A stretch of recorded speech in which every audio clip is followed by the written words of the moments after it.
자, 오늘 본문 1절부터 3절은 이스라엘의 영적 상황을 보여줍니다.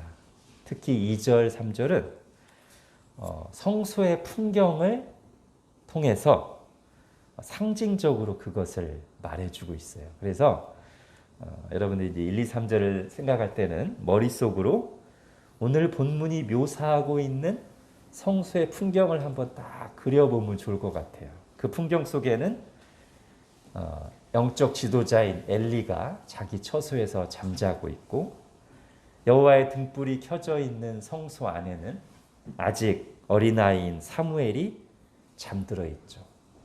그 한밤중에 성소의 풍경 장면을 여러분 머리로 딱 이렇게 그려보시면서 오늘 말씀을 들으시면 좋겠습니다. 한 절씩 볼게요. 1절입니다.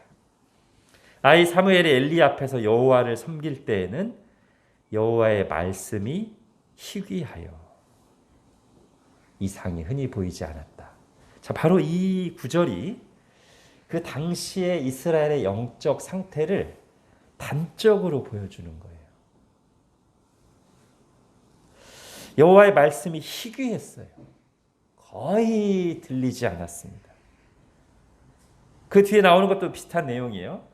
당시 하나님이 뜻을 계시하시던 방식인 이상, 곧 환상이죠. 그것도 흔히 보이지 않았어요. 자, 성경이 없었다는 말은 아닙니다. 이때 당시에 모세오경이 있었겠죠. 구약의 가장 기초가 되는 율법이 다 있었습니다.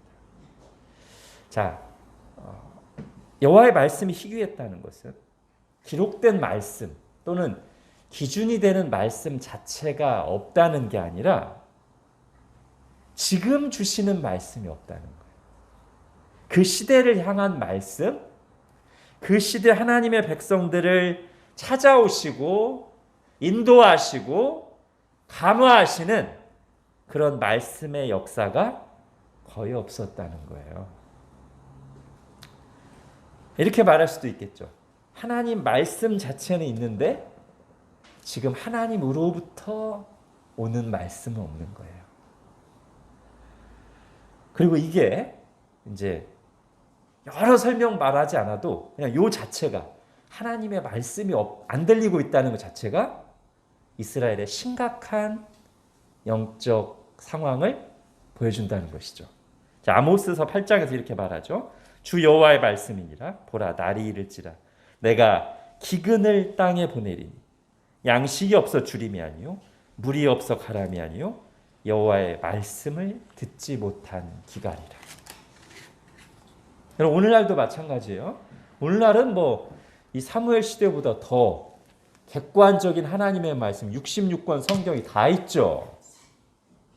그러나 오늘날에도 똑같이 객관적인 하나님의 말씀은 있지만 하나님으로부터 오는 말씀은 없을 수 있어요. 예를 들면 만일 교회 강단에서 이 성경 말씀을 그대로 바르게 풀어 전하는 복음이 선명한 말씀이 선포되지 않는다면 그 교회 회중들에게는 하나님으로부터 오는 말씀이 잘 들리지 않겠죠. 또 한편으로는 강단에서 말씀이 바르게 선포될지라도 각 개인의 영적 상태에 따라서 들리지 않을 수가 있어요. 그게 그 사람의 영적 상태를 말해주는 거예요. 자, 내가 영적으로 건강한가, 병들어 있는가를 진단하는 핵심 진단법. 여러 가지가 있을 수 있겠어요. 병원에서도 MRI가 있고, 심전도 검사도 있고, 혈액 검사도 여러 가지가 있잖아요. 자, 나의 영적 건강을 살피는, 분별하는 최고의 핵심 진단법 중에 하나, 오늘 본문에 나오는 거예요. 지금 하나님의 말씀을 들리고 있는가? 그리고 내가 그 말씀을 잘 듣고 반응하고 있는가? 중요합니다. 자, 2절을 보십시오. 엘리의 눈이 점점 어두워가서 잘 보지 못하는 그때 그가 자기 처소에 누웠고, 자, 엘리의 눈이 어둡다고 합니다. 또 잘 보지 못한다고 하죠. 자, 2절에 나오는 이 엘리가 잘 보지 못하는 이게 1절 뒤에 나오는 흔히 보이지 않았더라랑 이제 연결되는 것 같아요. 그걸 통해서 뭘 말하고자 하는 겁니까?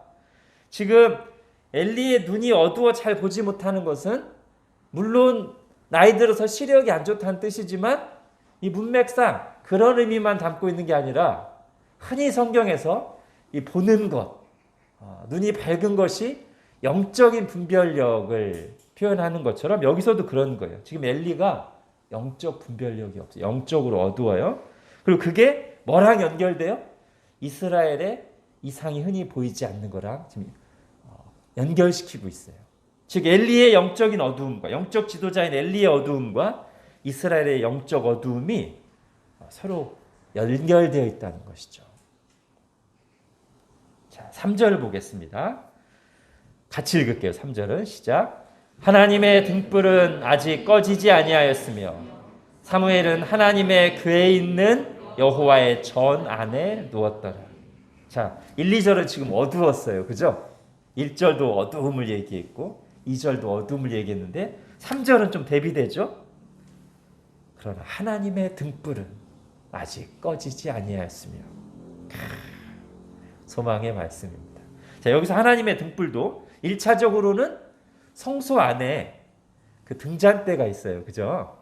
1차적으로 그걸 가리키는 건데 여기서도 또 이 문맥상 이중적인 의미가 있는 거예요.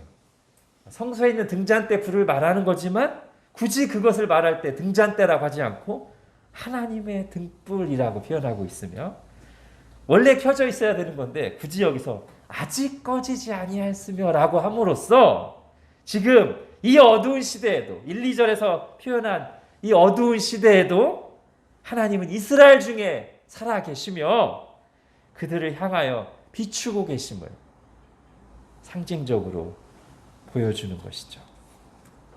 자, 그런데 이 하나님의 등불이 꺼지지 않고 비추고 있는 곳에 지금 누가 있어요? 3절에 보니까 네, 사무엘은 하나님의 궤에 있는 여호와의 전 안에 두었다. 예, 사무엘이 거기 있습니다.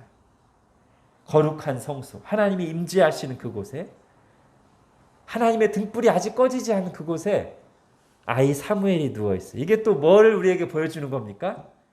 2절에서 엘리 시대는 어두웠어요. 그러나 이제 이 사무엘을 통해서 하나님께서 이스라엘을 영적으로 깨우고 비추실 것을 예고하는 것이라고 하겠죠. 여러분 지금 머릿속에 그림을 그리셔야 돼요. 그 어두운 깜깜한 이스라엘의 어떤 한 밤에 모든 게 다 어두운데 그 성소 한쪽에 아직 꺼지지 않은 하나님의 등불이 비추고 있고 그 등불 아래 아이 사무엘이 자고 있어요. 이게 지금 우리에게 이스라엘의 영적 상황과 앞으로 하나님이 하실 일을 예고하는 그런 상징적인 장면이란 말이죠. 여러분 2절 3절에 또 뭐가 대비돼요? 잘 보면 엘리가 자기 처소에 누워 있대요. 그죠? 사무엘은 하나님의 궤가 있는 여호와의 전 안에 두었더라. 이것도 어느 정도 이 문맥이 계속 상징적인 의미를 담고 있기 때문에 이것도 약간 그런 의미를 담을 수 있다고 봐요. 즉 하나님과의 거리, 하나님과의 관계를 보여주는 듯하죠. 하나님의 임재 아래에 있는 사무엘과 이스라엘의 최고 지도자지만 그렇지 않은 하나님의 임재와 거리가 떨어져 있는 자기 세상에 있는 엘리의 모습을 상징적으로 보여주는 듯합니다. 자, 이렇게 1절부터 3절은 오늘 본문의 서론격으로 이스라엘의 어두운 영적 상황 및 하나님이 앞으로 하실 일을 이 성소의 풍경을 통해 예고하고 보여줬다면 이제 4절부터는 그 일이 실제로 어떻게 시작되는지를 보여줍니다. 자, 그 시작은 이렇죠. 우리 4절 앞부분 읽겠습니다. 시작. 여호와께서 사무엘을 부르시는지라. 네, 이렇게 시작됩니다. 하나님의 부르심으로 시작됩니다. 하나님께서 사무엘을 찾아오십니다. 사무엘에게 말씀으로 찾아오십니다.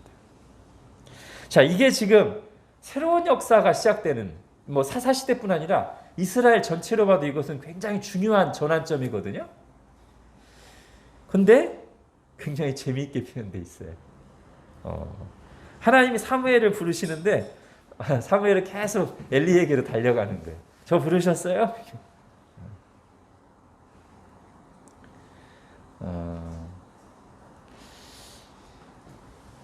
이게 지금 우리가 이제 영화나 드라마로 보면 이게 심각한 장면인데 사실 그 연출 기법이 약간 이렇게 귀엽고 재밌게 한 거예요, 그죠?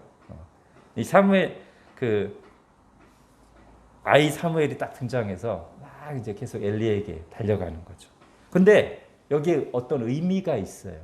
뭐냐면 만약에 사무엘이 바로 알아듣고 엘리에게로 3번 달려가지 않았다면 엘리가 몰랐을 텐데, 그죠? 사무엘이 3번이나 와서 저 부르셨어요? 부르셨어요? 하니까 3번째 딱 엘리가 뭘 알게 돼요? 하나님께서 이 아이를 부르셨구나. 그건 또 어떤 의미를 담고 있습니까?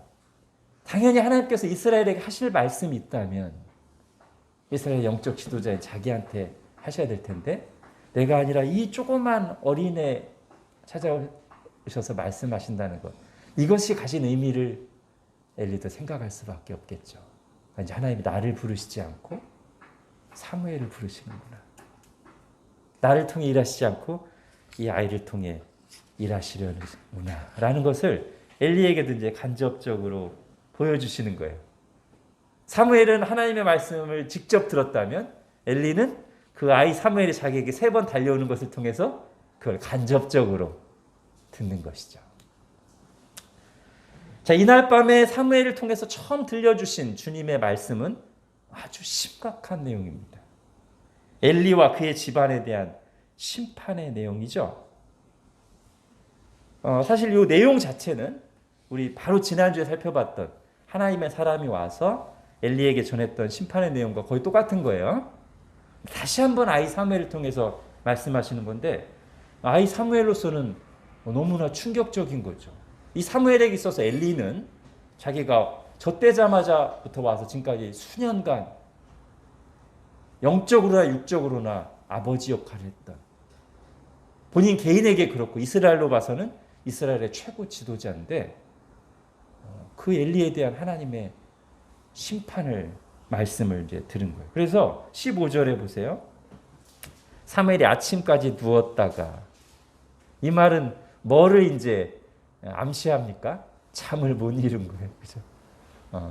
이 말, 하나님이 찾아오신 사건, 그리고 그 하나님이 주신 말씀 때문에 잠을 이룰 수가 없었어요. 그냥 뜬 눈으로 누워만 있었어요. 이걸 어떻게 해야 되나? 아마 이날 밤에 엘리도 뜬 눈으로 밤을 새우지 않았을까 제가 생각해 봅니다. 엘리도 아까 말씀드렸던 내용, 이제 하나님이 나를 버리시고 사무엘을 쓰시는구나 라는 그 사실 때문에, 또 하나는 사무엘이 무슨 말씀하셨을까, 이것 때문에 엘리도 아마 같이 두 사람이 지금 성소에서 밤새 뜬 눈으로 밤을 새우고 아침을 맞았어요. 자, 아무튼 지금 요 본문은, 요 장면은 엘리의 시대가 저물고 사무엘의 시대가 시작된다는 것을 알리는 출발점입니다. 즉 그동안 영적 지도자, 이스라엘 최고 지도자였던 엘리에게는 심판이 선고되고 아이 사무엘은 이스라엘의 선지자로 세움을 받는 장면이죠. 그래서 영화나 드라마로 이제 만든다면 바로 이 장면에서 배경음악으로 어떤 게 딱 나올까요? 다다다다다 이런 게 나올까요? 사실 제가 몇 주 전에 이미 이것에 대한 힌트를 드렸습니다. 뭐죠? 사무엘서의 주제곡이라고 할 수 있는 한나의 찬양, 그죠? 그 한나의 찬양이 아마 사무엘서가 진행되는 동안 주요 장면마다 그 한나의 찬양이 배경음악으로 들릴 것이다 제가 말씀드렸죠? 바로 오늘 장면이죠. 이 장면이 딱 펼쳐질 때 엘리에게는 심판이 선고되고 아이 사무엘을 선지자로 세움받는 이 장면에 한나의 노래가 딱 흐르면서 이런 가사가 나오겠죠. 사무엘상 2장에 여호와는 죽이기도 하시고 살리기도 하시며 낮추기도 하고 높이기도 하시는도다. 그 일이 일어나고 있는 것이죠. 그리고 이 노래는 하나님이 다스리시는 역사에서 수없이 반복해서 울려 퍼질 것입니다. 그리고 우리 각자 인생에서도 때로는 큰 소리로, 때로는 잔잔하게 이 노래가 배경음악으로 흐를 만한 상황이 연출될 것입니다. 어쩌면 지금 그런 시간들을 보내고 있는 분이 있을 수 있고 곧 그런 시간을 맞을 분이 있을 수도 있겠죠. 자, 오늘은 이제 사무엘이 말씀을 듣는 과정, 부르시는 과정에서 있었던 일은 다음 주에 좀 더 살펴보고요. 오늘은 사무엘이 부르심을 받은 사건 자체에 조금 더 집중해 보겠습니다. 자, 지금까지 사무엘은 한나가 기도하고 응답받은 선물이었어요. 즉 한나라고 한 한 개인이 하나님께 받은 복으로서의 의미만 있었다면 오늘 하나님이 말씀으로 그를 찾아오셔서 선지자로 부르심으로써 이제 사무엘은 한나에게만 복이 되고 선물이 되는 존재를 넘어 이스라엘에게 복이 되고 선물이 되는 존재로 드러나기 시작합니다. 자, 한나에게 자식이 간절히 필요했던 것 이상으로 이스라엘에게도 하나님의 말씀을 전하고 이끌어줄 영적 지도자가 절실했는데요. 사무엘은 바로 그 두 가지 절박한 필요, 즉 한나의 필요와 이스라엘의 필요에 대한 하나님의 극적인 응답이고 선물이었던 것이죠. 그리고 이 대목에서 사무엘은 누구와 비슷하냐면 세례자 요한과 비슷합니다. 세례자 요한의 어머니도 아이를 낳지 못하는 고통이 있었고요. 동시에 그 세례 요한의 부모님들이 살고 있던 그 시대는 400년간이나 선지자가 없던 긴 영적 암흑기를 지나온 시대였어요. 오랫동안 이방인들에게 시달렸어요. 누가복음에서 그 세례자 요한의 부모 사가랴와 엘리사벳을 당대 의인이라고 표현했는데, 여러분 당대 의인이 하나님 앞에 살던 그 의인들이 어떤 기도를 드렸겠습니까? 그 시대를 품고 하나님 이스라엘을 불쌍히 여겨주십시오. 하나님의 백성들을 불쌍히 여겨주십시오. 기도하지 않았겠어요? 그러니까 천사가 나타나서 세례자 요한의 탄생을 예고하면서 내 간구함이 들린지라 라고 할 때는 간절하게 아들을 구하는 기도에 대한 응답인 동시에 그 어두운 시대를 품고 탄식하며 이스라엘에게 하나님의 은혜 베풀기를 구했던 기도에 대한 그 두 가지 필요, 그 두 가지 기도에 대한 응답이었을 거란 말이죠. 그러므로 천사도 요한의 탄생이 사가랴 엘리사벳 부부에게 뿐만 아니라 그들에게 기쁨이 될 뿐 아니라 이스라엘 백성들에게도 기쁨이 될 것이라는 말씀을 전합니다. 제가 누가복음 읽어드릴게요. 천사가 그에게 이르되 사가랴여 무서워하지 말라. 너의 간구함이 들린지라. 내 아내 엘리사벳이 내게 아들을 낳아주리니 그 이름을 요한이라 하라. 너도 기뻐하고 즐거워할 것이요 많은 사람도 그의 태어남을 기뻐하리. 그가 모태로부터 성령의 충만함을 받아 이스라엘 자손을 주 곧 그들의 하나님께로 많이 돌아오게 하겠습니다. 여러분 이 내용은 지금 거의 사무엘에게 적용해도 거의 똑같아요. 그죠? 또 이 사무엘과 세례자 요한은 두 번째 공통점, 날 때부터 하나님께 드려진 나실인이라는 공통점이 있고요. 자, 그다음에 세 번째 공통점이 있는데 이걸 잘 들으십시오. 뒤에서 이제 이걸 한번 정리할 텐데요. 여러분 지금 세례자 요한이 예수 그리스도의 길을 예비하는 선구자잖아요.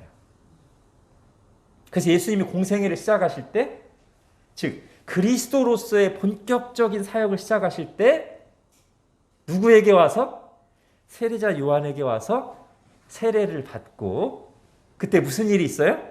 성령님이 비둘기처럼 하늘로서 임하시죠. 예수님에게. 그죠? 이걸 잘 기억하십시오. 공생애를 시작하실 때 세례자 요한에게 와서 세례를 받고 그때 성령이 임하십니다. 자, 사무엘이 비슷한 일을 해요. 누구에게? 예수 그리스도의 예표인 다윗에게 비슷한 일을 해요. 어떻게? 다윗을 준비시키고요. 다윗에게 기름을 부어요. 그때 무슨 일이 일어나냐면 그 기름 부을 때 사무엘상 16장에 보면 그날 이후로 다윗이 여호와의 영에 크게 감동되니라. 잠깐 예수님이 세례자 요한에게 세례 받을 때 성령님이 임했죠. 사무엘도 다윗에게 기름을 부으니까 여호와의 영, 즉 성령님께 크게 감동됐어요. 똑같죠. 자, 지금 제가 사무엘과 세례자 요한의 공통점 3개를 얘기했고요. 자, 두 번째, 자, 사무엘이 부르심을 받는 장면은 구약에 나오는 또 한 명의 위대한 하나님의 사람을 떠올리게 하는데요. 먼저 오늘 10절을 보십시오. 10절 같이 읽겠습니다. 시작. 여호와께서 임하여 서서 전과 같이 사무엘아 사무엘아 부르시는지라. 사무엘이 이르되 말씀하옵소서 주의 종이 듣겠나이다 하니. 예. 하나님이 누군가를 처음 찾아오시면서 사역을 맡기시면서 누구야 누구야 이렇게 이름을 2번 부른 사람은 2명밖에 없어요. 구약 성경에. 오늘 사무엘하고 누굴까요? 자, 출애굽기 3장 4절을 제가 읽어드리겠습니다. 여호와께서 그가 보려고 돌이켜 오는 것을 보신지라. 하나님이 떨기나무 가운데서 그를 불러 이르시되 모세야 모세야 하시매 그가 이르되 내가 여기 있나이다. 다시 말씀드리지만 구약 성경 통틀어서 하나님이 이렇게 찾아오셔서 사람을 세우신 일은 이 둘밖에 없습니다. 사무엘은 성소 안에서 아직 꺼지지 않은 여호와의 등불이 비추고 있을 때 부름을 받았다면, 아직 성소가 존재하지 않던 그 시대에 살았던 모세는 성소의 등불 대신 하나님의 산에 있던 떨기나무의 불꽃이 사라지지 않고 비추는 가운데 부르심을 받았죠. 한 사람은 아주 어린아이일 때 부르심을 받았고, 한 사람은 아주 많은 노인일 때 80세일 때 부르심 받았는데, 이는 하나님께서 당신의 주권 가운데 인간의 조건과 상관없이 얼마든지 부르시고 쓰신다는 사실을 보여줍니다. 자, 사무엘과 모세의 공통점은 부르시는 과정에만 있는 건 아니고요. 또 중요한 공통점이 있습니다. 사무엘은 여러 가지 면에서 모세 이후에 가장 모세와 비슷한 영적 지도자라고 할 수 있는데, 그 중에서도 그가 맡은 역할, 직분에서 그래요. 여러분, 모세는 이스라엘을 인도하고 다스렸습니다. 즉 통치자 역할을 했어요. 일종의 왕의 역할을 했어요. 왕은 아니에요. 근데 그 역할을 했어요. 두 번째, 중보자 역할을 했어요. 모세는 하나님께 나아가 그죠? 제사를 집례했고 이스라엘을 위해서 중보 기도를 드렸어요. 세 번째, 하나님의 말씀을 전하는 선지자 역할을 했어요. 그래서 모세가 무슨 말도 했어요? 신명기 18장에서 내 하나님 여호와께서 너희 가운데 내 형제 중에서 너를 위하여 나와 같은 선지자 하나를 일으키시리니. 그죠? 그러니까 모세는 통치자이면서 제사장, 중보자이면서 선지자 역할을 했어요. 이렇게 왕, 제사장, 선지자의 직분을, 역할을 한 몸에 가지고 있는 경우는 아주 독특한 경우입니다. 거의 없어요. 구약에서 몇 명 있어요. 근데 거의 없어요. 근데 모세 이후에 그런 지위를 가진 사람으로 처음 등장하는 게 바로 사무엘입니다. 사무엘도요, 마지막 사사죠, 그죠? 통치자 역할을 했어요. 사사로서. 두 번째, 하나님께 제사 드리는 모습이 여러 번 나오죠, 사무엘이. 그리고 마지막에 사무엘이 고별 설교하는 걸 보면 내가 너희를 위해서 기도하기를 쉬는 죄를 범하지 않겠다. 예. 제사를 드리고 중보 기도를 드리는 중보자 역할, 제사장 역할을 했어요. 세 번째, 오늘 본문에서 보듯이 사무엘은 이스라엘의 선지자로 세움을 받았습니다. 여러분 20절 보십시오. 단에서부터 부엘세바까지 온 이스라엘이 사무엘은 여호와의 선지자로 세움을 입은 줄을 알았더라. 예. 모세와 사무엘이 똑같이 이 독특하게 이 세 가지 직분, 역할을 한 몸에 가지고 있는 아주 특별한 지도자였습니다. 자, 그리고 세 번째 공통점. 요거는 제가 아까 앞에서 했던 거랑 연결되니까 다시 잘 들으십시오. 아까 사무엘이 다윗에게, 그리스도의 예표인 다윗에게 어떤 일을 했다고 했어요? 다윗이 세움 받을 때 기름을 붓고 그때 성령님이 임해서 감동됐다고 했죠. 모세의 후계자는 누굽니까? 여호수아. 근데 그 이름이 구약의 히브리어의 여호수아가 제가 여러 번 말씀드리지만 헬라어의 누구? 예수. 그죠? 그리고 여호수아를 통해서 드디어 하나님의 백성들이 약속의 땅에 들어가죠.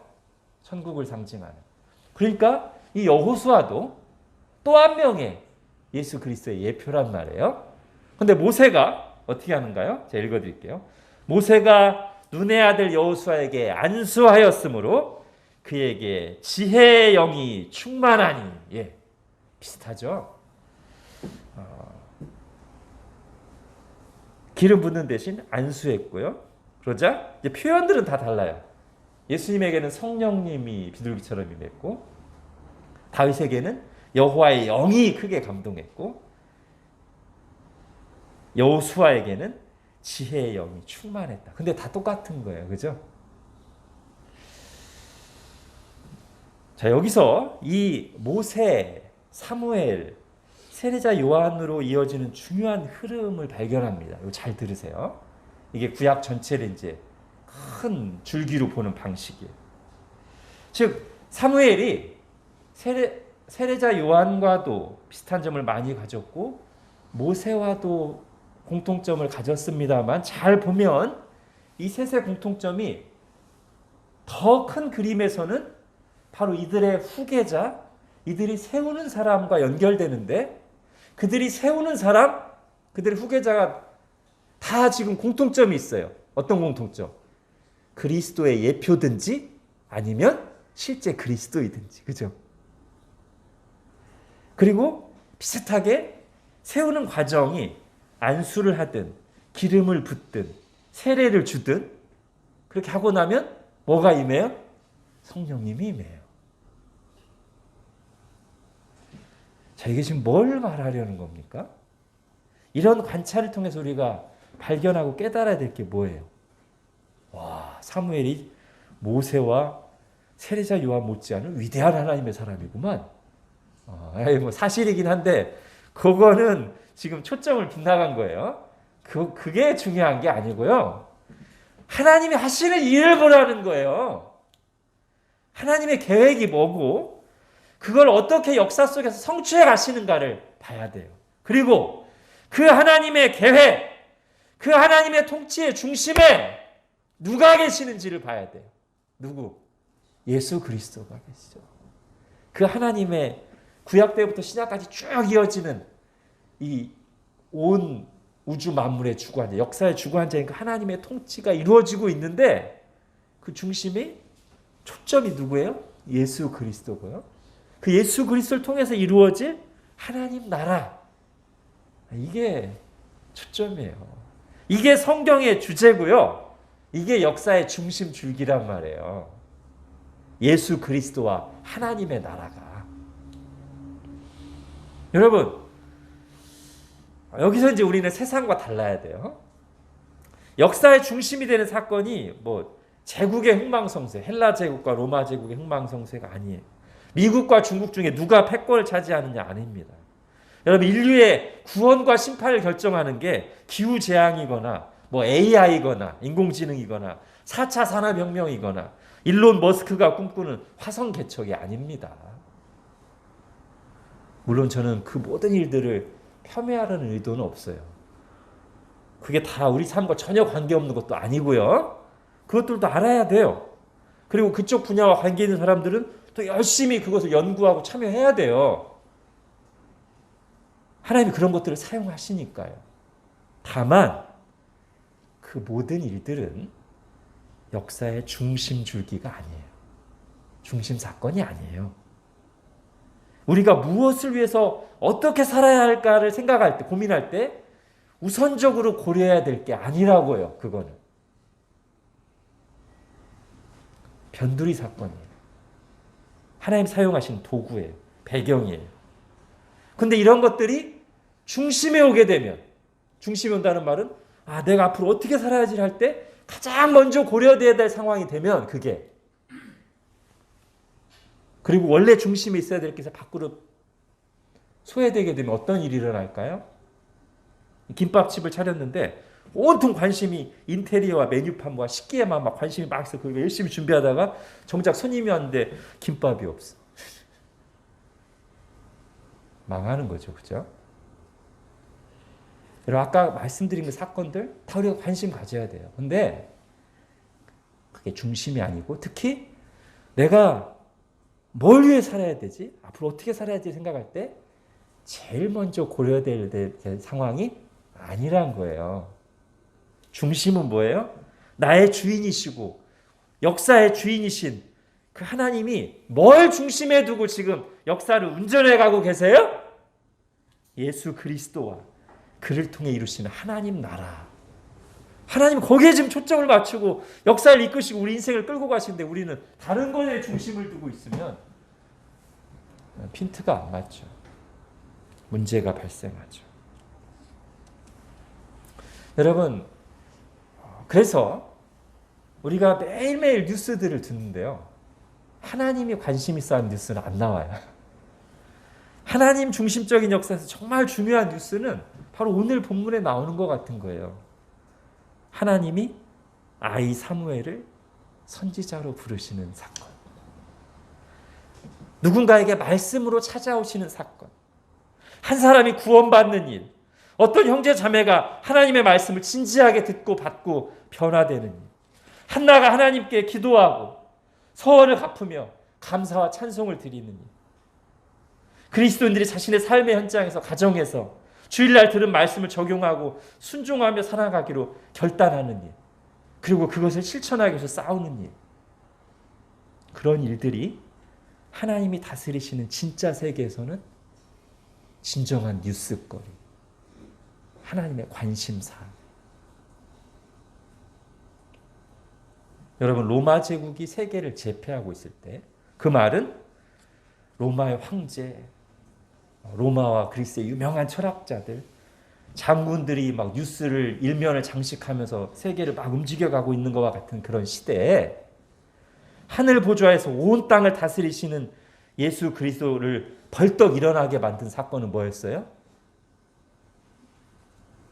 저 유대의 한 고을에서 스데반 집사가 예수 그리스도를 담대히 증언하다가 돌에 맞아 죽으며 하나님께 영광 돌린 사건이었어요.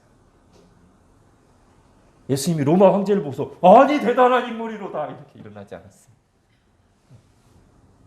별로 관심 없어요. 물론 하나님 다 주관하신 역사지만 그러나 스데반 집사가 예수님 증언하다가 돌에 맞고 죽어가면서 하나님 저들을 용서해 주십시오. 기도할 때 주님이 벌떡 일어나셨어요. 여러분 하나님의 관심은 거기 있습니다. 하나님은 예수 그리스도를 보내셨고 그를 통해서 지금 구원의 역사, 하나님 나라를 이루어가고 계십니다. 오늘 본문에서 보듯이 가장 어둡게 보이는 시대에도 하나님 그 일을 성취해가고 계십니다. 하나님 한 번도 그 일을 손에서 놓으신 적이 없고 결코 실패하신 적이 없어요. 코로나 때문에? 포스트 모더니즘 때문에? 기후재앙 때문에? 교회의 죄와 연약함과 실패 때문에? 하나님의 구원 계획, 하나님 나라 계획이 멈추거나 변경되거나 실패한다? 그런 일은 없습니다. 우리는 늘 우리가 겪는 일을 가장 크게 느끼지만 실은 인류 역사에서 보면은요. 우리 다 역사 공부했잖아요. 코로나 사태, 포스트 모더니즘을 비롯해서 지금 우리가 겪는 일보다 훨씬 큰 격변들이 수없이 일어났어요. 고대 시대에는 구약 성경 시대와 신약 성경이 기록된 당 시대 헬라와 로마를 비롯한 대제국들이 흥망성쇠라고 게르만족이나 훈족의 민족들이 대이동을 해서 지도가 바뀌고 중세 시대 봉건주의 시스템에서 지금과 살아가는 방식과 너무나 달랐던 시대 그리고 거기서 치명적인 대역병이 수차례 있었고 근세 시대에는 신대륙이 발견되고 종교개혁이 일어나고 산업혁명이 일어나고 이성주의 시대가 열리고 교통과 통신에 엄청난 변화가 일어나고 그럼 인류는 그 모든 시대를 통과해 왔습니다. 수많은 일들을 겪었습니다. 우리나라만 봐도 여러 왕조 시대를 거쳐서 개화기를 거치고 일제강점기와 6.25 전쟁, 여러분 그게 지금 우리가 겪는 일보다 작습니까? 몇 배는 더 큰 격변이죠. 이후 급속한 산업화 시대를 거치고, 여러분 그 중에 어떤 사건, 어떤 사상도 하나님의 구원 계획과 하나님 나라 계획을 멈추거나 바꾸지 못했습니다. 특히 그 시간들 중 많은 경우에 기독교에 대한 공격이 있었어요. 교회에 대한 박해가 이어져 왔어요. 그럼에도 불구하고 너희는 가서 모든 민족을 제자로 삼아 아버지와 아들과 성령의 이름으로 세례를 베풀고 내가 너희에게 분부한 모든 것을 가르쳐 지키게 하라. 이 우리 주님의 지상명령은 이 모든 역사의 질곡 속에서도 꾸준히 진행되어 왔어요. 그 복음이 조용한 아침의 나라였던 우리에게도 들어와서 지금 여기에 구원받은 하나님의 백성들, 곧 교회가 서 있고, 그래서 지금 우리가 여기서 예배하면서 하나님의 말씀을 듣고 있는 거 아닙니까? 여러분 왜 그런 엄청난 격변과 사건들이 있는데도 이 일이 계속되어 왔냐면 이 일을 주관하시고 성취하시는 이가 하나님이시기 때문에 그래요. 하나님이 그것을 역사의 중심에 뒀기 때문에 그래요. 앞으로도 계속해서 그 일을 하실 것입니다. 우리가 겪는 엄청난 일들 때문에 그건 다 변두리로 밀려나는 게 아니라 오히려 그 엄청난 일들이 바로 그 일을 위해서 사용되는 도구지, 하나님은 계속 그걸 중심에 두고 그 일을 이루어 가실 거예요. 그리고 그때마다 오늘 본문에서 하셨듯이 한 사람 한 사람을 부르십니다. 사무엘을 부르시고 12 사도를 부르시고 바울을 부르시고, 그리고 예루살렘에서 박해를 받고 흩어지면서도 복음을 전했던 그 이름 모를 수많은 우리의 선배 그리스도인들을 부르시고, 그리고 이 땅에 와서 복음을 전한 선교사들과 그들이 뿌린 눈물과 기도의 말씀터에서 이름 없이 빛도 없이 살았던 수많은 우리 선배 한국 교인들, 하나님이 부르신 거예요. 하나님이 은혜를 베푸사 그들로 하나님 나라를 구하며 살게 하셨고, 그래서 계속 이어져 온 거예요. 하나님의 그 계획은 성취될 것입니다. 그런 여러분, 우리가 지금 어려운 시대를 지나고 있지만 너무 두려워하지 마십시오. 거기에 짓눌리지 마십시오. 그게 하나님의 뜻을 조금이라도 해할 수 없습니다. 인간의 연약함, 인간 지도자들의 어둠에도 불구하고 하나님의 등불은 꺼지지 않고 여전히 비추고 있습니다.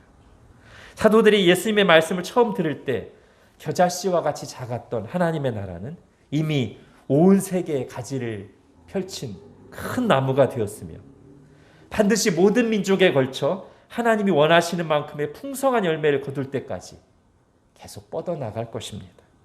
그리고 그 열매를 수확하여 새하늘과 새 땅에 영원히 거하게 하시려고 주님이 재림하실 것입니다.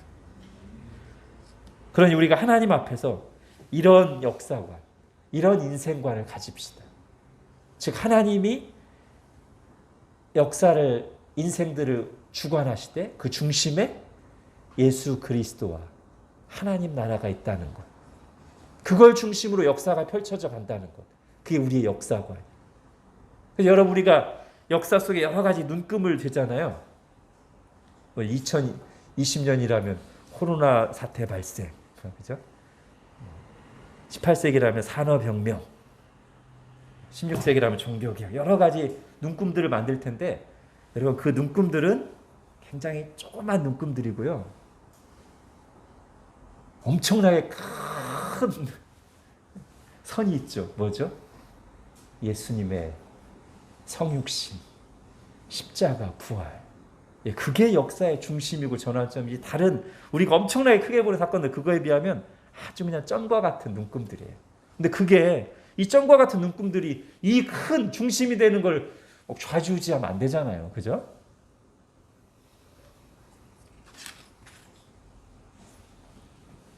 여러분 만민 복음 전파와 하나님 나라의 전진과 완성에 싱크를 맞춘, 주파수를 맞춘 인생을 사십시오. 거기에 여러분 인생의 닻을 내리십시오. 그리하여 진짜 역사의 중심 흐름에서 벗어나지 마십시오. 여러분 지금 이 시대를 제가 느끼기에 여러분도 느낄 수 있으면 너무 빠른 속도로 사랑이 식어가고 개인주의, 이기주의 분위기가 팽배해져 있어요. 온통 자기 만족, 자기 감정을 최고 가치로 두는 그런 문화가 가득해요. 근데 자기 야망, 자기 만족을 최고 가치로 두고 달려가는 삶은 멸망의 길로 달려가는 거예요. 멸망의 넓은 길입니다. 그것은. 하나님 뜻은 그게 아닙니다. 하나님은 사람이 혼자 살도록 또는 자기만을 위해 살도록 지으시지 않았어요.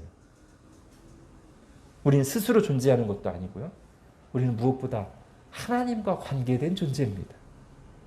하나님을 사랑하고 하나님의 사랑을 받을 때 행복한 존재고 하나님의 뜻을 추구하며 살 때 의미 있는 존재입니다.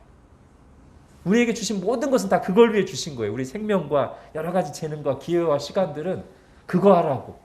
하나님 사랑하고 이웃 사랑하고 하나님 주신 소명을 감당하라고 주신 거예요. 하나님 우리와 함께 일하시려고 그걸 이미 주셨고 지금도 우리를 부르고 계십니다. 우리가 그 싸움을 싸우되 믿음의 가족들과 함께 하나님의 나라라는 이 큰 배도를 함께 저어가는 것. 이것이 진짜 역사의 중심 흐름 속에서 살아가는 삶의 방식입니다. 하나님 우리를 그렇게 부르셨습니다. 너희는 택하신 족속이요 왕 같은 제사장들이요 거룩한 나라요 그의 소유가 된 백성이요 이는 너희를 어두운 데서 불러내요 그의 기이한 빛에 들어가게 하신 이의 아름다운 덕을 선포하게 하려 하심이라. 기도하겠습니다. 하나님 오늘 아이 사무엘을 부르시는 하나님의 말씀을 통해서 그리고 사무엘을 부르셔서 다윗을 세우게 하신 일이 그 이전에 모세를 통해서 이루어진 일 그리고 장차 실체인 세례 요한을 통해 예수님이 세례를 받고 성령님을 받은 사건과 연결됨을 보면서 하나님이 역사의 주관 자이시고 그 역사의 중심이 예수 그리스도와 그를 통해 이루시는 하나님 나라라는 사실을 다시 한번 들었습니다. 우리가 이런저런 일들을 만날 때면 거기에 정신을 빼앗기고 그런 변화되는 환경에 익숙해지면서 어느 순간 우리에게 정말 중요한 것, 지금 하나님이 하고 계신 정말 중요한 일에서 초점을 놓칠 때가 있는 것을 고백합니다. 하나님 불쌍히 여기시고 코로나 사태를 비롯한 여러 가지 세상의 격변을 겪고 있는 이 시대에도 저희가 정신을 똑바로 차려서 이 모든 과정을 통해 하나님이 무슨 일을 이루려고 하시는가, 그 중심에 예수 그리스도와 하나님 나라가 있으며 내가 바로 그걸 위해서 여기 있고 주님의 부르심을 받았다는 사실을 기억하며 거기에 주파수를 맞추고 싱크를 맞추고 살아가는 저희 모두가 되게 하여 주옵소서. 예수님의 이름으로 기도합니다. 아멘.